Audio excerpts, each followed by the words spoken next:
juga dirahmati Allah Subhanahu wa taala.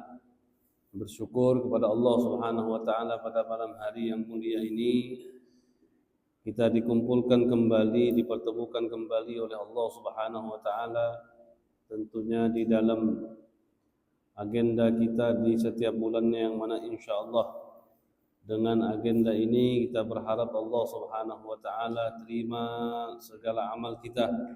Allah Subhanahu wa taala selalu menyertakan kita, taufiknya, rahmatnya serta hidayahnya. Allah Subhanahu wa taala kabulkan segala hajat. Allah Subhanahu wa taala lancarkan segala urusan dan rezeki. Allah Subhanahu wa taala sehatkan badan, angkat segala penyakit, hapuskan segala dosa, dan memanjangkan umur kita dalam taat kepada Allah Subhanahu wa taala. Amin ya rabbal alamin. Hadirin yang dimuliakan juga dirahmati Allah Subhanahu wa taala.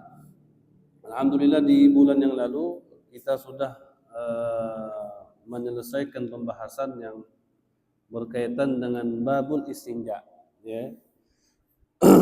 Bagaimana yang sudah kita pelajari di bulan yang lalu, istinja itu adalah izalatul kharij, mengeluarkan sesuatu, menghilangkan sesuatu al-kharij yang keluar. Yang mana sesuatu yang keluar itu tentunya ada syarat-syaratnya sehingga mewajibkan kita untuk istinja. Bukan artinya semua yang keluar harus kita istinjakan, enggak juga, ya. Jadi izalatul kharij, menghilangkan sesuatu yang keluar. Syaratnya apa? An-najis. Yang keluar itu harus najis, ya. Al-mulawwith, yang keluar itu sesuatu yang kotor, yang basah. Artinya bukan sesuatu yang kering. Kering itu kering betul, ya. Kering betul. Jadi kalau ada orang minta maaf, buang kotoran besarnya nggak basah tapi kering itu kering betul, ibaratnya kayak gini, kering bukan basah, maka itu tidak memenuhi syarat untuk istinja walaupun itu najis. Karena syaratnya harus najis dan harus mulawwis, kotor juga basah, ya. Dan jarang nggak ada istilahnya orang seperti itu, ya. Ada nggak? Jarang kayaknya, ya. Jadi izalatul kharij, menghilangkan sesuatu yang keluar, an-najis yang najis, al-mutalawwith yang basah juga yang kotor, minal farji, ya, sesuatu yang keluar dari kemaluan. Anil farji, kita bersihkan dari kemaluan kita. Dengan apa kita istinja? Dengan apa kita menghilangkan itu? Bima'in au hajarin. Ya, kita hilangkan sesuatu yang keluar tadi, yang najis, yang mulawwis tadi, dengan air atau menggunakan batu, au ma yaqumu maqamal hajar, atau sesuatu yang menduduki atau kapasitasnya sesuai atau cocok dengan batu. Manfaatnya itu sama seperti manfaatnya batu, ya. Nah, itulah yang dinamakan dengan istinja, ya. Istinja itu bagusnya kita kumpulkan antara keduanya. Kita gunakan tisu atau batu atau sejenisnya, setelah itu baru kita gunakan air, ya. Tapi kalau kita mau pilih salah satu mana yang lebih afdal, istinja menggunakan batu dan sejenisnya atau menggunakan air, maka yang lebih afdal istinja menggunakan air. Karena istinja menggunakan air itu mengangkat najisnya. Berbeda dengan istinja menggunakan batu. Istinja menggunakan batu itu tidak mengangkat najis, tapi najis itu ma'fu. Ya, najis itu dimakfukan, dimakzurkan, dimaafkan untuk orang tersebut, tidak untuk orang lain. Ya, maaf, misalnya contoh, ada orang istinja menggunakan batu. Artinya apa? Najisnya itu enggak terangkat secara hakikatnya, tidak. Ya, itu masih ada. Ada orang megang. Ya, ada orang megangnya itu, ya, bukan kita yang megang, orang lain yang megangnya, maka orang lain itu di tangannya berarti najis. Berbeda dengan kita, kita yang membawa itu semua itu di mahfuz. Jadi nggak apa-apa, sholat nggak apa-apa, bajunya nggak apa-apa. Tapi kalau terkena orang lain yang najisnya. Orang lain yang najisnya. Makanya definisi toharoh itu raf'u hadas au izalatu najasin au ma fi maknahuma au ala suratihima. Itu definisi bersuci. Definisi bersuci itu apa? Definisi bersuci itu raf'u hadas, mengangkat hadas. Mengangkat hadas. Wudu mengangkat hadas. Mandi mengangkat hadas. Au izalatu najasin, bersuci itu mengangkat hadas atau menghilangkan najis. Itu namanya bersuci. Bagaimana kita menghilangkan najis dengan air? Nah, itu namanya izalatu najas, menghilangkan najis. Au ma fi ma'nahuma, atau sesuatu yang fungsinya sama seperti mengangkat hadas atau menghilangkan najis. Walaupun kedudukannya di bawah itu. Kita mengangkat hadas dengan apa? Dengan wudu. Kita mengangkat hadas dengan apa? Dengan mandi. Tapi ada juga yang fungsinya sama, walaupun kedudukannya di bawah itu. Seperti apa? Tayammum. Ketika kita tidak bisa berwudu menggunakan air, baik dikarenakan sakit atau airnya tidak ada, maka ada jalan lain selain menggunakan air, yaitu tayammum. Nah, tapi tayammum ini tidak setingkat dengan wudu. Dia bisa dipakai ketika syaratnya itu memang sesuai, baru boleh untuk tayammum. Tapi kalau tidak sesuai dengan syarat-syaratnya, maka tidak boleh tayammum. Ibaratnya dia pengganti. Nah, sama seperti orang menghilangkan najis dengan air, begitupun juga mengangkat najis dengan dengan batu atau sejenisnya. Istinja menggunakan air ataupun menggunakan batu, afdal mana? Kalau dipilih antara keduanya, lebih afdal istinja menggunakan air. Kemudian kalau mau istinja menggunakan batu, salah satu syaratnya apa? Salah satu syaratnya tidak boleh dikenakan air. Jadi kalau ente udah kenakan air baru ente mau pakai batu, tidak boleh. Berarti sudah wajib ente gunakan air, nggak boleh lagi. Dan tentu syarat-syarat yang sudah kita bahas di bulan yang lalu. Nah, sekarang ini kita beranjak ke mana? Ke pelajaran berikutnya, yaitu faslun mujibatul ghusli. Nah, sekarang ini kita membahas tentang hal-hal yang mewajibkan seseorang itu untuk mandi. Apa saja sih? Kapan kita wajib untuk mandi? Wajib dalam pengertian ibadah. Wajib dalam pengertian niatnya ta'abbud. Toharoh itu kan niatnya kita untuk ta'abbudan. Bukan sekedar mandi karena panas. Bukan sekedar mandi karena keringat. Bukan sekedar mandi karena bau. Kalau yang seperti itu tidak dikenakan sesuatu yang wajib. Nah, ini kan ada mandi-mandi yang wajib. Nah, kapan kita itu mandi itu menjadi wajib? Disebut di sini mujibatul ghusli. Al-ghusl bisa inti baca ghuslun, bisa inti baca ghuslun. Bacaannya bisa dibaca ghuslun, bisa dibaca ghuslun. Tapi di dalam bahasa yang paling afsah itu bacaannya yang paling fasih itu dibaca dengan bacaan ghuslun. Ghasala yaghsilu ghaslan. Bisa juga yang dibaca ghasala yaghsilu ghuslan. Bisa. Tapi afsah yang lebih fasih dibacanya ghaslan. Ghaslan. Nah, mandi secara bahasa itu namanya sayalanul ma'u ala syai'.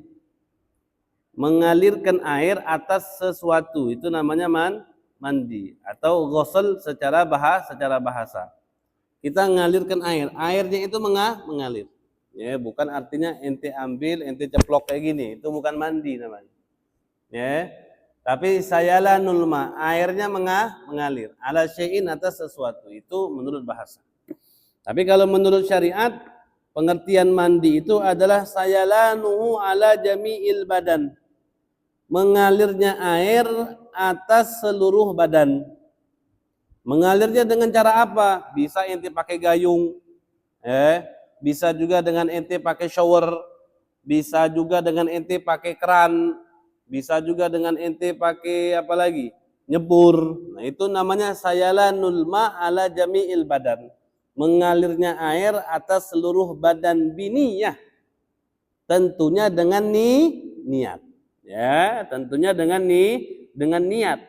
Walaupun ada juga mandi itu ta'abbud dan sah walaupun tanpa niat. Seperti apa? Seperti orang mandikan jenazah. Orang mandikan jenazah itu niat atau enggak niat itu udah dapat. Tapi sunnahnya kalau kita mandikan jenazah itu niat. Ya, sunnahnya kalau kita mandikan jenazah itu niat. Ya, jenazah wajib enggak mandi? Mandi wajib. Orang mati wajib mandi. Nanti sebab-sebabnya termasuk orang mati. Takarrum, sebagai bentuk apa? Takarrum, kita memuliakan dia. Ya, sebagai bentuk kita memuliakan dia. Jadi mandi itu apa? Sayalanul ma ala jami'il badani biniyah. Mengalirnya air ala jami'il badan, atas seluruh badan. Biniyatin dengan niat. Walau manduban, walaupun niat itu sunnah. Walaupun niat itu sunnah. Salah satu niat yang sunnah apa? Kaghuslil mayyit, seperti kita mandikan mayyit. Mandikan mayit itu niat gak niat udah dapat daripada pahalanya dan udah sah. Nah, hukum niat di dalam mandikan mayit itu sunnah.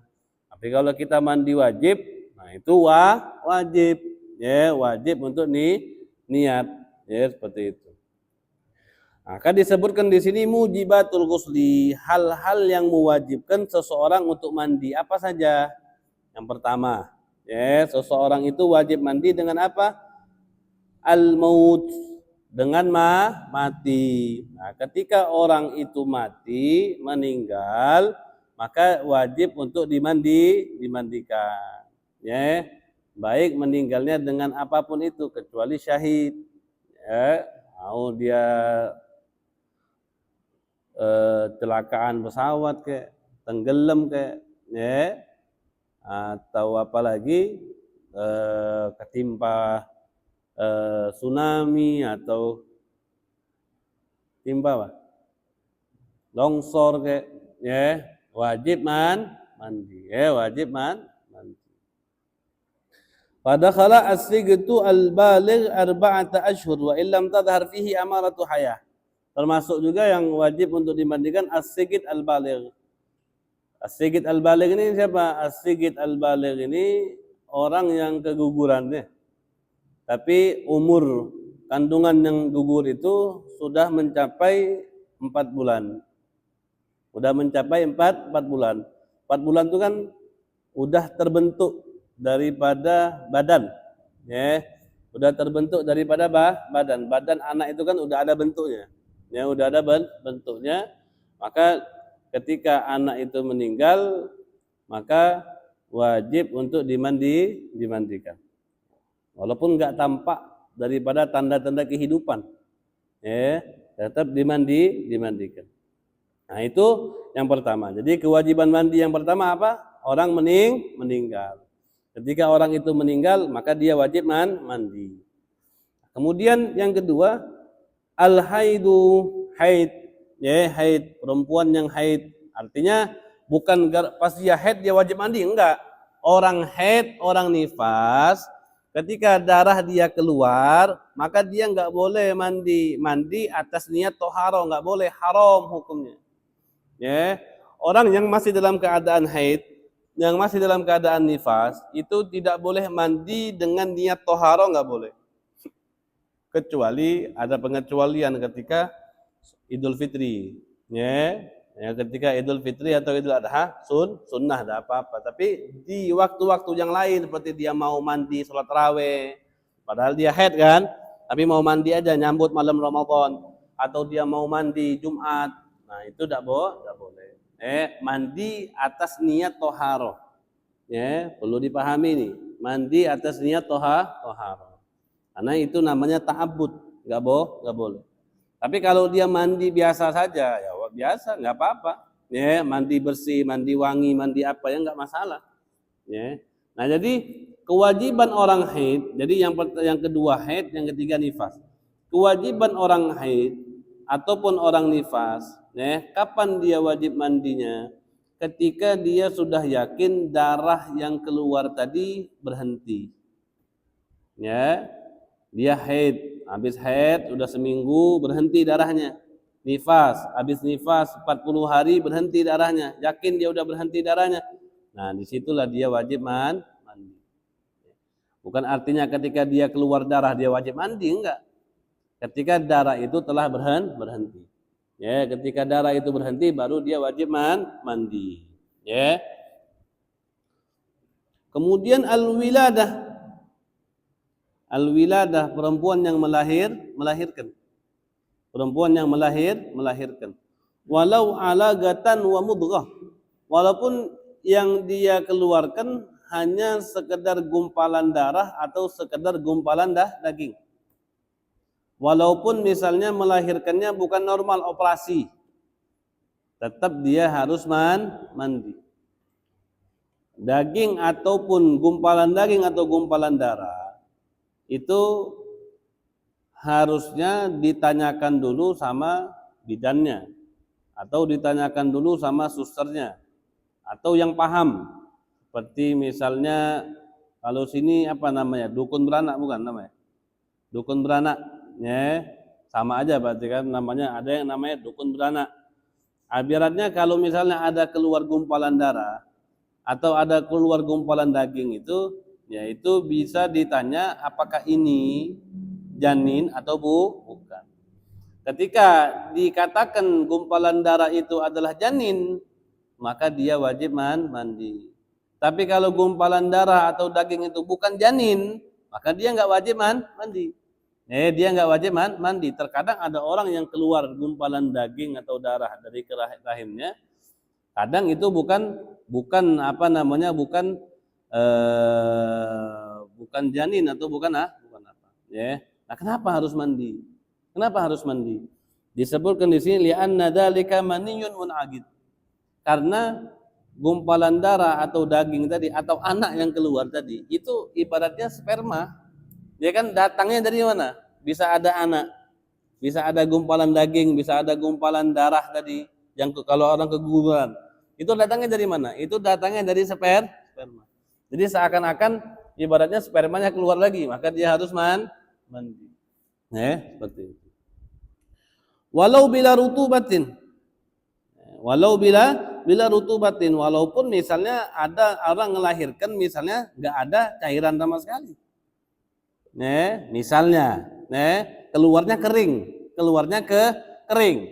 Misal, tapi ini kayak jarang. Maka tetap dia juga untuk mandi.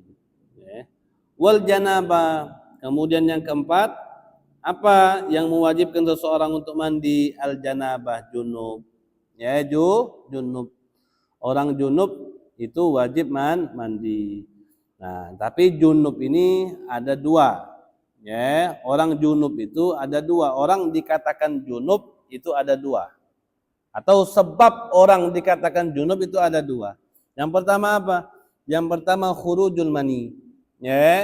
Orang dikatakan junub itu dengan apa? Khurujul mani, keluarnya sperma. Itu dikatakan junub. Baik dengan mimpi, baik dengan bersetubuh, baik dengan apapun caranya dia mengeluarkan itu sperma, ketika sperma itu keluar dia dikatakan junub. Ketika sperma itu keluar itu dinamakan junub. Itu sebab yang pertama. Sebab yang kedua, sperma orang junub itu bisa dikatakan junub dengan apa? Dukhulul hasyafati farjan. Dengan masuknya kepala helm kemaluannya itu farjan kekemaluannya perempuan. Kemaluan itu baik kemaluan depan atau kemaluan belakang. Depan belakang itu semuanya sama. Ketika helmnya masuk, helmnya ini, ya, misalnya dia punya helm kayak gini, semuanya masuk, bukan setengah, bukan ujungnya aja, tapi semua helmnya masuk. Walaupun kemaluannya belum masuk semua, tapi helmnya udah masuk, maka itu dikatakan junub. Maka dia wajib mandi. Ya, ada orang yang misalnya helmnya kepotong, ada nggak? Ente nggak ada di sini. Di sini nggak ada. Tapi misalnya ada orang, ya, kemaluannya helmnya itu kepotong, ya, tetap dia masih bisa bersetubuh. Nah itu gimana? Dihitungnya dari mana? Dihitungnya tergantung bagaimana kita kondisikan helmnya dia dulu kayak gimana ukurannya. Kalau ukurannya kayak gini misalnya helmnya, maka sisa dari bagian kemaluannya ini, kalau misalnya masuknya sebatas dia punya helm, maka di situ udah mewajibkan dia mandi. Ya. Tapi kalau misalnya masuknya baru setengah dia punya helm, dikira-kirakan, maka nggak wajib mandi. Ya, seperti itu. Walaupun nggak keluar sperma. Ya, walaupun nggak keluar sperma. Jadi maaf, misalnya ada orang bersetubuh dengan perempuan, ya, kemudian helmnya udah masuk, atau seluruh kemaluannya apalagi udah masuk, tapi nggak sampai keluar. Tiba-tiba pada kayak gitu ada hal yang mengagetkan, tetangga kebakaran rumahnya, atau ada orang teriak, habis sudah dia nggak selesaiin, nggak sampai keluar spermanya, ya, tetap dia wajib mandi. Ya, tetap dia wajib mandi. Jadi tolak ukurnya dari mana? Tolak ukurnya itu helmnya tadi. Kalau helmnya masuk semua, maka dia wajib mandi walaupun nggak keluar sperma. Atau kalau helmnya nggak masuk semua, maka nggak wajib mandi. Setengah masih nggak wajib mandi. Atau kalau dia punya helm kepotong, nggak ada lagi, maka dikira-kirakan aja. Dikira-kirakan sebatas helmnya dia, bukan helmnya orang lain. Helmnya dia. Gitu. Nah, jadi yang mewajibkan mandi bagi orang junub apa? Khurujul mani, keluarnya sperma. Tapi maninya siapa? Spermanya siapa? Sperma dia sendiri, bukan spermanya orang lain. Ya, spermanya dia sendiri, al kharij awwala marra, yang keluar pertama kali. Jadi ada orang keluar sperma pertama kali keluar. Nah udah itu yang wajib. Bukan artinya keluar yang kedua kali. Keluar yang kedua kali kapan? Misalnya ada orang punya sperma dia keluarin, wajib mandi. Nah sperma yang keluar pertama kali tadi dimasukin sama dia ke mana? Suntikan dokter itu. Habis itu dimasukin lagi sama dia, dikeluarin lagi. Misalnya kayak gitu. Paham nggak ente? Bukannya misalnya ente keluar sekarang, habis itu besok keluar lagi, itu wajib mandi. Mani pertama itu apa? Mani pertama ketika ada sperma keluar, habis itu dimasukin lagi, yang udah keluar itu dimasukin lagi, habis itu kan keluar kan? Nah itu nggak wajib mandi. Soalnya itu sperma yang kedua. Sperma yang keluar kedua kali, tapi hakikatnya itu sperma yang pertama. Tapi kalau misalnya ada orang bersetubuh dengan istrinya, habis dia bersetubuh dengan istrinya, mandi dia, habis mandi dia nggak kencing lagi waktu itu, pas dia bersuci nggak kencing lagi, pas dia kencing yang kedua kalinya, spermanya keluar lagi, wajib mandi nggak? Wajib mandi, karena ibaratnya itu sperma yang pertama kali, bukan yang kedua. Makanya kalau kita habis keluar sperma itu diusahakan kencing, jangan nggak kencing, ya, karena tadi takutnya masih ada sperma sisa yang belum keluar. Nah itu dilancarkan dengan kencing tadi. Kalau udah kencing udah pasti keluar dia. Nah gitu. Jadi kalau misalnya nggak kencing kemudian dia keluar lagi, ada sperma yang keluar lagi, maka wajib mandi lagi. Nah gitu ya. Mani dia sendiri, sperma dia sendiri. Nah, terkadang ada seorang perempuan, ya, dia sudah kencing, udah mandi, terkadang habis itu keluar lagi, ya, terkadang habis itu keluar lagi, habis dia bersetubuh dengan suaminya tentunya. Itu gimana hukumnya? Wajib mandi lagi apa enggak? Ditafsil, dirinci hukumnya, ya, dirinci. Kalau misalnya ketika dia bersetubuh dengan suaminya, dia berejakulasi, ya, bukan suaminya yang ejakulasi, tapi bininya. Kalau dalam ibarat fikihnya ingodo syahwatah, artinya dapat syahwatnya itu dapat, ya. Karena ada sebagian kan yang dia bersetubuh tapi nggak keluar, ada, ya. Nah, tapi misalnya si bini ini ketika bersetubuh dengan suaminya, ingkado syahwatahu, dia berejakulasi, ya, dia berejakulasi. Bahkan namanya perempuan itu terkadang bisa ejakulasinya itu dalam satu kali itu bisa berkali-kali, berbeda dengan kita lelaki, ya, sekali keluar nggak bisa kita langsung mau keluarnya sekali, dua kali, tiga kali kan nggak bisa, ada istirahatnya dulu, ya. Tapi kalau perempuan enggak, ya, dia bisa berkali-kali. Nah, misalnya dalam hal ini dia berejakulasi, ketika dia bersetubuh dengan suaminya, dia berejakulasi, maka ketika dia ejakulasi, habis itu dia mandi, nggak taunya ada keluar lagi spermanya, nah di situ dia tetap wajib mandi, karena di situ ada kemungkinan sperma dia juga keluar, bukan hanya sperma suaminya saja. Tapi kalau ketika dia bersetubuh dengan suaminya, kemudian dia nggak ejakulasi, dia nggak ejakulasi sama sekali, artinya dia nggak mengeluarkan spermanya, habis dia mandi, dia udah habis keluar lagi sperma lagi, maka dia nggak wajib mandi. Kenapa? Karena bukan spermanya dia. Spermanya siapa? Sperma suaminya. Paham nggak? Paham ya? Nah. Jadi al-janabah, jadi yang mewajibkan orang mandi itu adalah al-janabah, yaitu junub. Yang pertama keluarnya sperma dia sendiri, dan keluarnya itu untuk pertama kali, ya, keluarnya untuk pertama kali. Sama misalnya ada orang sperma suaminya dimasukin ke rahim istrinya, atau melewati kemaluan istrinya, habis itu keluar lagi, wajib mandi nggak? Enggak wajib, nggak wajib mandi. Nah, sekarang ini beliau membahas tentang alamat sperma itu apa, alamat mani itu apa. Mani itu kan ada alamatnya. Jadi ada namanya mani, ada namanya mazi, ada namanya wadi. Betul ya? Betul. Mani wajib mandi dan hukumnya suci, ya. Mani itu wajib mandi dan hukumnya suci. Kalau mazi ataupun wadi itu najis tapi enggak wajib mandi. Mazi itu ketika puncak-puncaknya syahwat, biasanya keluar mazi dulu sebelum keluarnya mani, keluar mazi. Kalau wadi itu ketika orang capek biasanya keluar, ya, seperti itu.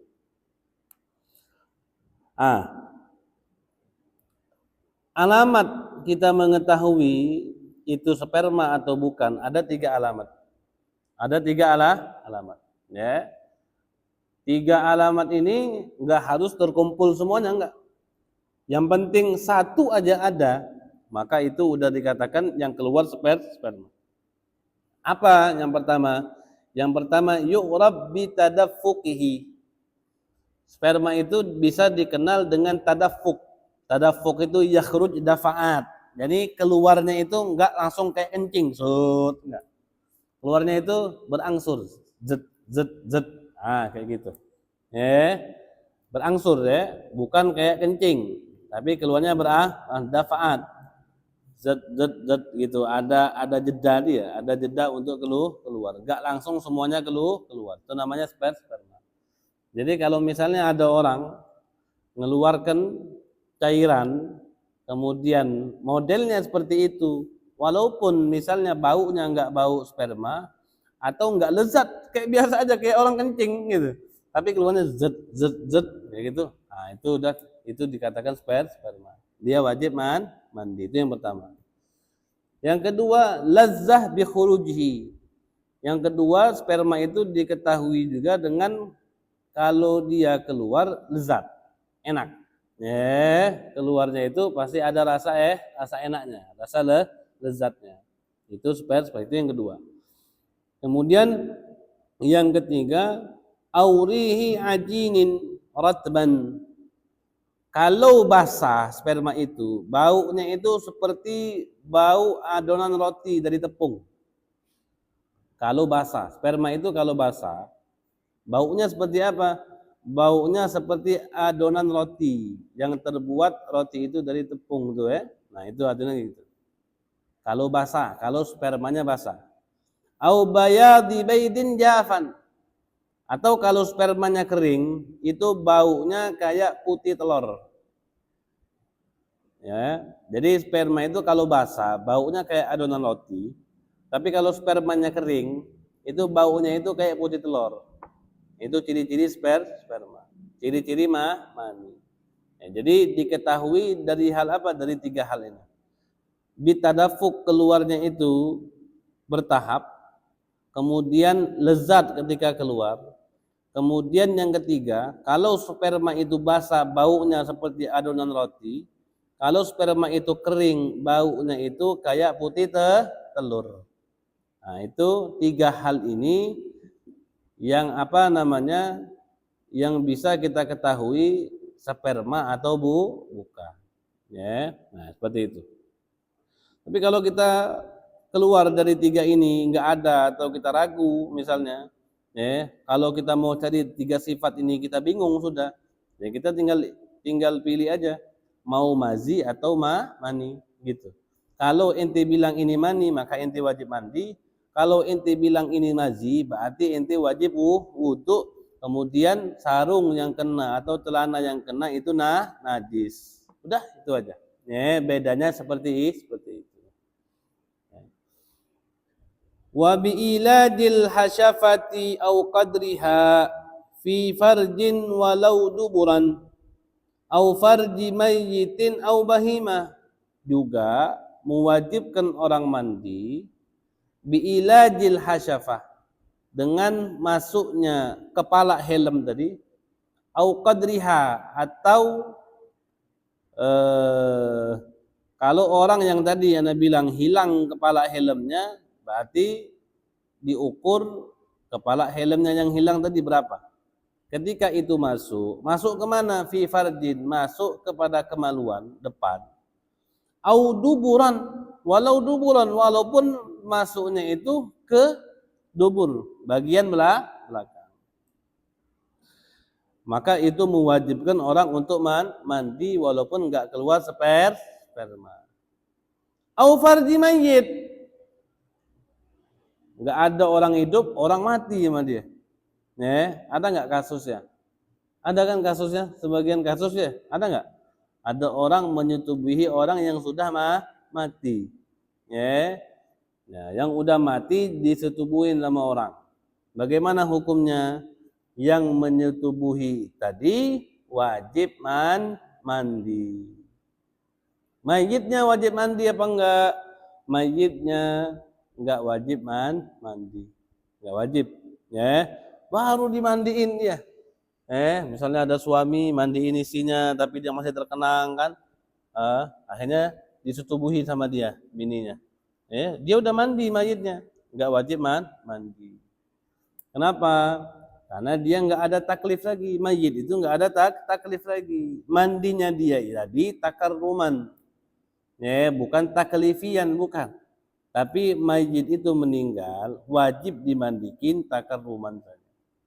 Bukan taklif, bukan taklif. Jadi kalau ada orang menyetubuhi mayit baik itu laki-laki atau perempuan, yang wajib mandi yang nyetubuhinnya. Si mayit gak wajib mandi lagi. Ya. Au bahimatin, atau yang dia setubuhi binatang. Binatang, ya. Dia nyetubuhin kambing misalnya. Banyak kambing lagi kurban kan? Nyaga kambing. Bagus ini, cantik ini kayaknya. Disetubuhin sama dia kambing tuh. Kambingnya enggak wajib mandi, orang yang nyetubuhin kambingnya yang wajib mandi. Walaupun bahima, walaupun binatang. Ya.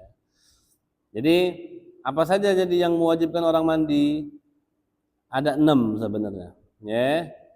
3 khusus untuk perempuan, 3 lagi laki-laki juga perempuan.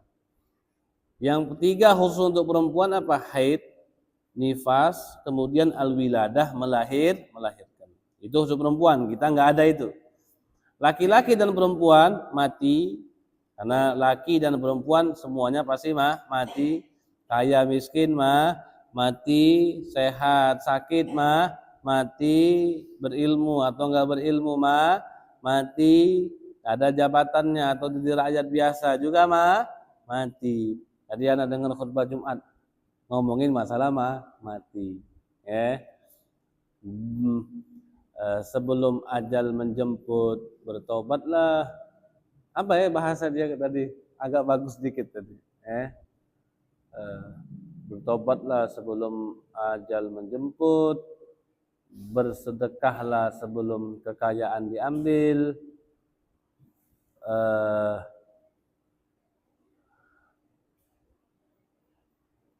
Ada kata-kata dia bagus tadi. Ada kata, tapi lupa. Datang sini lupa langsung. Kalau khutbah Jumat itu dengar banyak faedah. Itu jadi apa tadi? Haid, nifas sama melahirkan. Khusus untuk perempuan. Untuk laki-laki dan perempuan mati. Kemudian keluar sperma, kemudian dengan jima bersetubuh. 3 hal ini ada di laki-laki, juga ada di perempuan. Wa ru'yatil mani fi thawbihi aw firashin la yanamu fihi ghairu.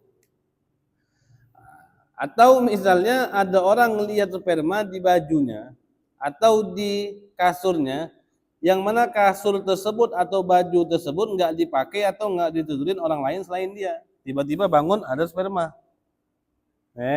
Tiba-tiba bangun ada sperma. Nah, itu yaldamuhul ghusl. Maka wajib bagi dia mandi.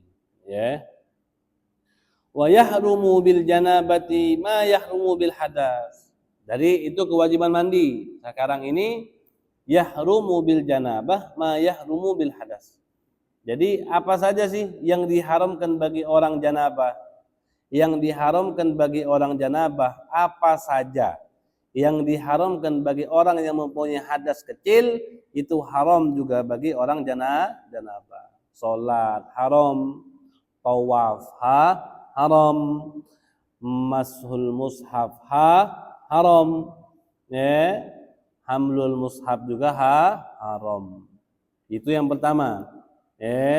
Apa? Salat tidak boleh. Tawaf juga tidak boleh, karena tawaf bimanzilatis shalah illa annahu abaha fihil kalam. Tawaf itu kedudukannya sama seperti salat, hanya bedanya tawaf boleh ngomong, salat tidak boleh ngomong. Bedanya di situ saja. Tapi kedudukan tawaf sama seperti salat. Jadi orang junub enggak boleh salat, orang junub enggak boleh tawaf, orang junub enggak boleh menyentuh, juga enggak boleh membawa mushaf. Kemudian tambahan lagi, orang junub enggak boleh muksun fil masjid. Enggak boleh apa? Muksun fil masjid, enggak boleh berdiam di masjid. Atau taraddud, lewat sana, lewat dari masuk dari pintu sana, keluar pintu sini tanpa ada uzur. Uzur. Kalau dia ada uzur, itu boleh. Seperti ada orang tidur di masjid tiba-tiba junub. Mau keluar dikunci. Ka'an uglika alihil masjid au khafa minal khuruj minhu. Atau kalau dia mau keluar takut misalnya ada orang di luar tadi nungguin dia. Ya, kalau dia keluar siap mau dibunuh atau mau diapa. Maka baru ada uzur. Tapi kalau enggak ada uzur enggak boleh. Ya. Wa qiraatul Qur'ani bi qasdil qiraah, atau dia. Nah, kemudian tadi ya, ketika dia misalnya tadi mukus fil masjid, diam di masjid tadi kalau ada uzur. Kalau memang dia enggak bisa untuk keluar karena ada uzur tadi, dia tetap wajib tayammumnya. Wajib tayammum. Wajib tayammum. Orang junub ini syaratnya banyak sebenarnya. Yang pertama dia harus muslim ya. Yang pertama dia harus muslim. Artinya kalau orang junubnya dia bukan muslim bagaimana? Maka enggak haram. Enggak haram. Kemudian dia harus baligh. Baligh. Ada orang misalnya anak kecil tiba-tiba junub dia keluar sperma. Nah, itu bagaimana? Ada dua pendapat. Pendapat Imam Nawawi la yahrum, enggak haram. Pendapat Imam Nawawi. Wa qiraatul Quran, dan juga haram bagi orang junub tadi untuk membaca daripada Al-Quran dengan niat qiraah, dengan niat membaca. Perlu dipahami tadi.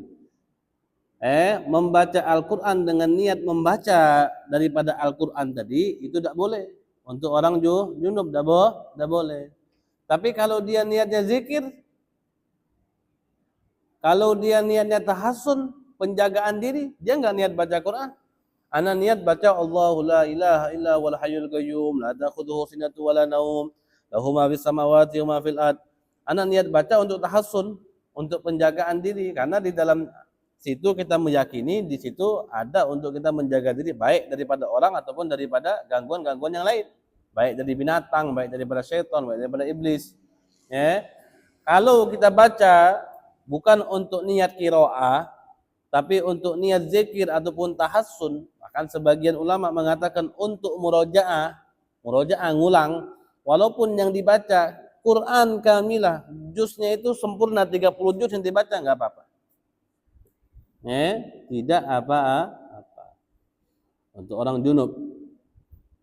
orang junub, hadas besar. Kalau hadas kecil boleh enggak baca Quran? Boleh. Yang enggak boleh orang hadas kecil itu megang Quran. Itu perbedaannya tuh, perlu dipahami. Ada orang yang hadas kecil, ada orang yang hadas besar. Hadas kecil dia enggak boleh nyentuh, enggak boleh megang, tidak boleh bawa. Tapi boleh enggak dia baca Quran? Boleh. Ente enggak ada wudu, tapi ente enggak junub, ente boleh baca Quran, tapi ente enggak boleh nyentuh Quran. Itu perbedaannya. Tapi kalau orang junub, dia enggak boleh nyentuh, enggak boleh bawa, juga enggak boleh baca. Itu perbedaannya tuh. Enggak boleh baca. Jadi orang hadas kecil boleh enggak baca Quran? Boleh. Boleh. Tanpa dia menyentuh. Misalnya dia ini, orang tinggal minta balikin aja. Balikin. Baca lagi. Enggak nyentuh dia. Balikin lagi. Baca lagi. Enggak apa-apa. Enggak apa-apa. Tapi afdal enggak afdal. Harusnya dia baca Quran pakai wudu. Tapi kita berbicara boleh atau tidaknya. Adapun orang yang junub, maka tidak boleh dia baca Quran dengan niat qiraah, enggak boleh. Dengan niat membaca enggak boleh. Boleh kalau niatnya zikir, boleh kalau niatnya tahassun untuk penjagaan diri, boleh kalau niatnya untuk murojaah. Ada sebagian pendapat ulama seperti itu. Ada orang junub wajib dia baca Quran. Tergambar enggak ente? Ada orang junub wajib dia baca Quran. Wajib loh. Kan ini kan enggak boleh. Ada di satu saat dia wajib untuk baca Quran. Kapan? Ketika misalnya ada orang junub, dia enggak ada air, dia nggak ada debu untuk dia tayamum, masuklah waktu sholat, maka dia wajib untuk sholat. Lihurmatil waktu, untuk menghormati waktu sholat. Itu namanya faqidut tahurain.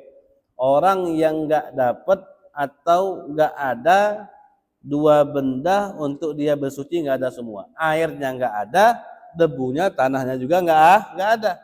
Tibalah waktu sholat, maka wajib dia untuk sholat, menghormati daripada waktu sholat tersebut wajib. Maka pada saat itu dia wajib baca Fatihah. Fatihah itu rukun.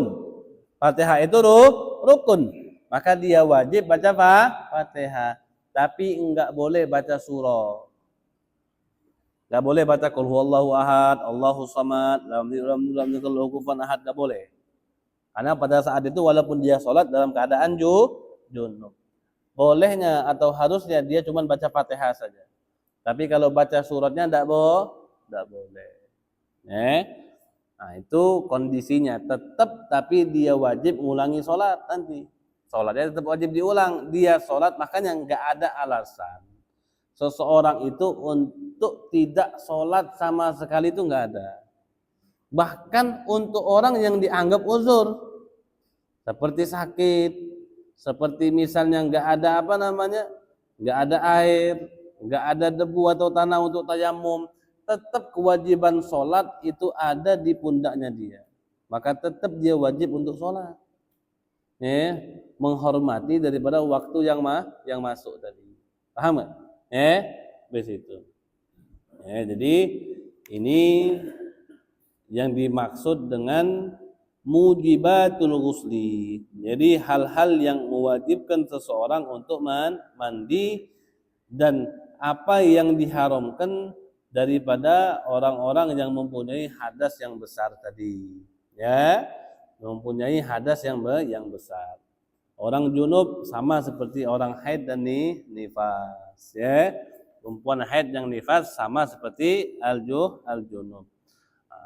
Ketika perempuan yang haid dan nifas, kemudian dia berhenti darahnya, maka dia tidak boleh melakukan hal-hal yang lain kecuali dia harus mandi terlebih dahulu, kecuali dua hal yang boleh dilakukan.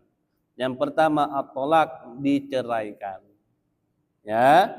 Hukum menceraikan perempuan yang haid, hukum menceraikan perempuan yang nifas, itu bagaimana hukumnya? Haram. Haram. Jadi kita tidak boleh menceraikan istri dalam keadaan dia haid atau dalam keadaan dia nifas. Tidak boleh. Sah enggak? Sah. Tapi hukumnya haram. Sah tapi hukumnya haram. Jadi misalnya ada perempuan udah selesai haidnya, tapi dia belum mandi. Tapi dia ini udah mumet banget, laki yang bini ini udah rumet, udah ribut dah.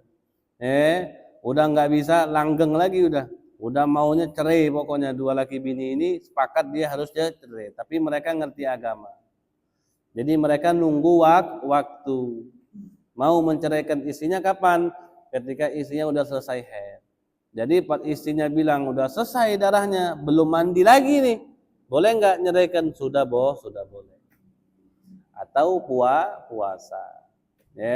Tapi kalau untuk sholat nggak boleh kecuali dia mandi terlebih dahulu. Seperti itu. Itu untuk perempuan yang haid dan untuk perempuan yang nifas.